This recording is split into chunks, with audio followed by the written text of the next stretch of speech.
यानी जनरेटर, इसको 4 नामों से जाना जाता है। अरे बाबू, जनरेटर को 4 नामों से जाना जाता है। पहला है जनित या जनरेटर या डायनमो या अल्टरनेटर। इसको 4 नामों से जाना जाता है।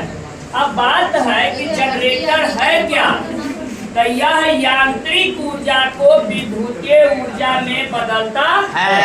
यह यांत्रिक ऊर्जा को कोची बाबू देखा हूँ, एक घुमावही यंत्र है, घूमने से कौची दे है करेंट, ऊर्जा बदल है। यानी यह यांत्रिक ऊर्जा को विद्युतीय ऊर्जा में बदलता है। बात समझ में बा? एक बनावट वाला स्ट्रक्चर क्या होता है? तो बाबू रे, इसके लिए 2 शक्तिशाली अर्धचुंबक लगा होता है। 2 शक्तिशाली अर्धचुंबक लगा होता है, समझ ला? उसके बीच एक आर्मेचर लगा होता है। इसका नाम क्या है? आर्मेचर। आर्मेचर नाम है ना, आर्मेचर। आर्मेचर है बाबू, आर्मेचर है। इस पर पतले तार की कुंडली लपेटी होती है। एक और आर्मेचर के एक और पतले तार की तार लपेटी होती है और दूसरी ओर पीतल के 2 बलाय लगा हुआ होता है। पीतल के 2 चूड़ी, पीतल के 2 चूड़ी लगा होता है। समझ गए? जब आपके पास एसी जनरेटर है, कौन सा generator? AC generator. AC generator है तब पूरा 2 पीतल के बलाय लगा रहेगा।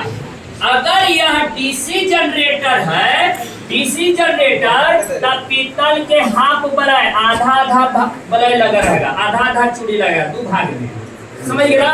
यदि यह डीसी जनरेटर रहेगा तो एकरा में क्या होता है बाबू? पीतल के आधा बलाय लगा हुआ होता और जिसके ऊपर कार्बन के ब्रश लगे होते हैं। क्या होते हैं? कार्बन के ब्रश लगे होते हैं। अब एक क्रियाकलाप समझाते हैं, काम कैसे करता है। जब इसको हम तेजी से घुमाते हैं तो चुंबक के चारों ओर चुंबकीय फ्लक्स उत्पन्न हो रहेगा ना, चुंबकीय फ्लक्स बाबू। और जब इसको हम घुमाते हैं तब फ्लक्स में क्या हो गया? परिवर्तन।